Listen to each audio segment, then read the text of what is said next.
चलिए, तो पार्ट 2 में हम बता दें, पार्ट 1 में हम साइन थीटा का और फॉर्मूला बता दिए हैं, पार्ट 2 में है जिसको मान सारणी बोलते हैं।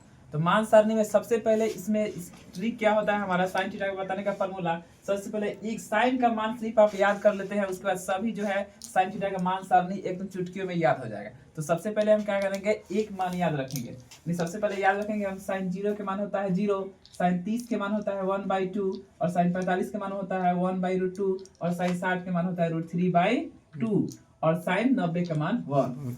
इतना अगर एक खाली एक साइन का मान याद करते हैं तो ये पूरा मान सारणी जो है साइन थीटा में आपका पूरा क्लियर हो जाएगा। ठीक है, तो सबसे पहले एक बार हमारे साथ बोलिएगा, साइन 0 के मान 0, साइन 30 के मान 1/2, साइन 45 के मान 1/√2, साइन 60 का √3/2, और साइन 90 के मान 1। ठीक है, अब देखिए, अब साइन थीटा का मान अगर हमको याद हो गया तो अब देखिए कॉस का मान हमको कैसे मालूम चलेगा। तो सीधे क्या करेंगे, हम यहाँ से अपोजिट लेंगे, देखेंगे हम साइन 90 के मान 1 है तो यहाँ कॉस 0 के मान 1, यहाँ से इधर से लिखेंगे, यहाँ 1 है तो यहाँ भी लिखेंगे 1, यहाँ √3/2 है तो यहाँ भी लिखेंगे √3/2।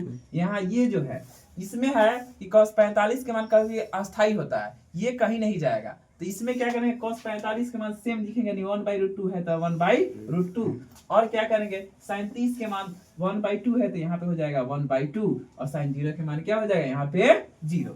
तो ये देखिए cos साइन के मान और cos के मान हमने चुटकियों में निकाल लिया। अब हम चलेंगे tan के मान कैसे निकलता है।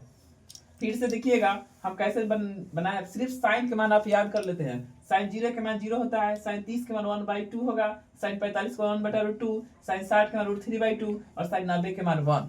अब cos निकालने के लिए इसको जस्ट उल्टा लिखेंगे, यानी यहाँ 1 है तो यहाँ भी 1 लिखेंगे cos में, यहाँ पे √3/2 है तो यहाँ भी √3/2 लिखेंगे। ये 45 के मान अस्थाई होता है तो 1/2 है तो यहाँ भी लिखेंगे 1/2, और यहाँ 1/2 30 का है साइन का तो यहाँ 1/2, और यहाँ 0 है तो यहाँ पे 0। चलिए, अब हम चलेंगे tan कैसे बनेगा। अब tan बनाने के लिए सबसे पहले क्या करेंगे, हम इसको जो भी 0 में इसको क्या करेंगे, हम विभाजित करेंगे। तो ध्यान दीजिएगा, 0 में जब हम 1 से विभाजित करेंगे तो बनता है 0। क्या बनता है 0, यानी कह सकते हैं कि जब 0 में हम 1 से भाग देंगे, यानी विभाजित करेंगे, भाग देंगे, तो 1 में जब 0 से विभाजित करेंगे तो बनेगा मेरा 0। अब क्या करेंगे, हम साइन इसको क्या करेंगे, 2 से मेरा 2 कट गया, tan को निकालने के लिए विभाजित करेंगे तो ऊपर बच गया 1, और नीचे क्या है √3 है था √3। ऐसे करके हम क्या करेंगे, tan 30 के मान निकाल लेंगे। तो tan 30 के मान हम देखें कि 2 से 2 कट गया तो ऊपर 1 बचा और नीचे √3, तो हम देख सकते हैं कि tan 30 के मान मेरा आ गया 1/√3। अब क्या करेंगे, हम tan 45 के मान कैसे निकालेंगे। तो देखिए यहाँ भी एक मान, यहाँ भी मान, जब विभाजित का मतलब भाग देना है तो जब इसको पूरा पूरी काटिएगा तो सीधे बनेगा 1, यानी इसको और इसको काट देते हैं तो क्या बनता है 1। ये काटते नहीं है हम, सिर्फ tan के मान निकालने के लिए हम ऐसा कर रहे हैं क्योंकि हमको सूत्र बनाने में बहुत आसान होगा। तो क्या कर रहे हैं, tan 45 को निकालने के लिए दोनों जब सेम सेम है कि साइन थीटा और cos थीटा का हम क्या करते हैं, विभाजित करते हैं। ये कौन सा एक फॉर्मूला होता है, tan थीटा बराबर साइन थीटा बटा cos थीटा। देख लीजिए tan थीटा बराबर होता है sin थीटा बटा cos थीटा। इसी सूत्र पर हम क्या कर रहे हैं, विभाजित कर रहे हैं। तो फिर से देखिएगा, ध्यान से समझिए। तो हम क्या करेंगे, 0 में जब 1 से विभाग करेंगे तो क्या होगा 0। फिर क्या करेंगे, 2 से 2 कट के यहाँ 1 है तो 1, और यहाँ पे √3 है तो √3।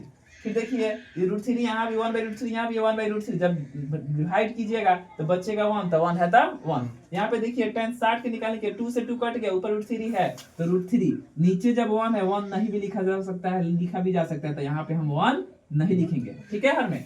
फिर यहाँ पे देखिए, अब 0 में हम भाग देंगे 1 से, तो यहाँ पे लॉजिक थोड़ा गड़बड़ है। यहाँ पे हम देख रहे हैं कि 0 में 1 से भाग दिए हैं, पहले यहाँ पे देखिए 0 में हम 1 से भाग दिए हैं तो हमारा 0 आया है, लेकिन जब हम 1 में जब 0 से भाग देंगे तो यहाँ पे जो आपका बनेगा अपरिभाषित बनेगा।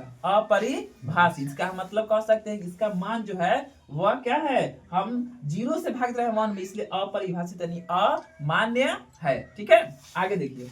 अब क्या करेंगे, हम आपको अभी जस्ट बताया है, अगले पार्ट में बताया है, ट्रिग्नोमेट्री का अगले पार्ट में हम बताए हैं कि साइन का उल्टा आपका होता है cosec, और cos का उल्टा होता है sec, और tan का उल्टा होता है cot। तो इसी के नजर रखते हुए हम क्या करें, इस मान को यानी साइन के मान को हम उल्टा करते जाएंगे तो हमको किसका मान निकल जाएगा, cosec के मान निकल जाएगा। देखिए, तो हम साइन 0 की जब हम उल्टा करेंगे तो यहाँ बनेगा अपरिभाषित। क्या बनेगा, अपरिभाषित, यानी अभी हम जस्ट बोले कि साइन का उल्टा होता है cosec यानी अपोजिट। तो हम क्या करें, 0 की जब उल्टा करेंगे तो बनेगा मेरा अपरिभाषित। अब देखिए इसको साइन 30 के मान अगर 1/2 है तो हम इसको उल्टा करेंगे तो सीधे 2 बनेगा। नीचे हम अभी जस्ट बोले हैं कि 1 नहीं भी लिख सकते हैं, तो इसलिए यहाँ पे 1 नहीं लिखिएगा, यानी बच जाएगा cosec 30 के मान आ जाएगा 2, और फिर tan sin 45 के मान जैसे 1/√2 है तो इसको उल्टा कीजिएगा तो यहाँ भी बनेगा √2, यानी कहने का मतलब है कि 1 हर में नहीं भी लिख सकते हैं। ठीक है, आगे चलिए। आगे है साइन के मान, साइन 60 के मान √3/2 है तो cosec निकालने के लिए इसको ऊपर करेंगे तो ऊपर 2 हो जाएगा और नीचे हो जाएगा √3। अब देखिए फिर यहाँ देखिए, यहाँ पे साइन 90 के मान हो जाएगा 1, तो इसको अपोजिट कीजिएगा, यानी 1 का अपोजिट कीजिएगा तो यहाँ भी हो जाएगा आपका 1। ठीक है, चलिए उसके बाद हम क्या अभी जस्ट बोले कि cos का अपोजिट होता है sec, यानी cos का उल्टा हो जाएगा sec। इसका मतलब यह हुआ कि यहाँ पे देखिए cos 0 के मान 1 दिया है तो sec 0 के मान इसका जस्ट उल्टा करेंगे, तो अभी हम जस्ट बोले कि 1 का उल्टा 1 ही होता है, तो क्या हो जाएगा 1 हो जाएगा। फिर यहाँ पे क्या करेंगे हम देखेंगे cos 30 के मान √3/2 है तो इसको अपोजिट यानी उल्टा करेंगे तो क्या हो जाएगा 2/√3, 2/√3। फिर यहाँ देखिए यहाँ पे cos 45 के मान 1/√2 है तो इसको क्या करेंगे जब उल्टा करेंगे तो यहाँ बनेगा √2, क्या बनेगा √2। अब देखिए यहाँ पे, फिर यहाँ पे देख लीजिए यहाँ पे क्या है, यहाँ पे है cos 60 के मान 1/2 है तो इसको भी अपोजिट कीजिएगा तो यहाँ पे बनेगा 2, और फिर यहाँ देखिए 0 है, यहाँ पे क्या है 0 है तो cos 0 के मान 0 होता है तो इसीलिए इसका अपोजिट कीजिएगा तो यहाँ बनेगा अपरिभाषित। फिर जस्ट अभी हम बोले हैं आपको कि tan का उल्टा जो होता है, tan का अपोजिट जो होता है वो cot थीटा होता है, तो tan 0 के मान 0 है तो इसको अपोजिट कीजिएगा तो बनेगा अपरिभाषित, क्या बनेगा अपरिभाषित। फिर देखिएगा फिर हम tan 0 के मान अपरिभाषित हो गया तो tan 30 के मान मेरा क्या दिया है 1/√3, 1/√3, तो यहाँ भी आप क्या करेंगे उल्टा करेंगे, जैसे ऊपर में tan 30 के मान दिया 1/√3 तो फिर इसको अपोजिट करेंगे तो यहाँ भी बनेगा √3। अभी हम जस्ट बोले कि हर में 1 नहीं भी लिख सकते हैं। ठीक है, आगे तो क्या बन गया cot 30 के मान मेरा बन गया √3। यहाँ पे देखिए अब देखिए tan 45 के मान 1 दिया है तो अभी हम जस्ट बोले हैं कि 1 का अपोजिट हमेशा यानी 1 का उल्टा भी कीजिएगा तो 1 होगा, तो यहाँ भी हो जाएगा 1।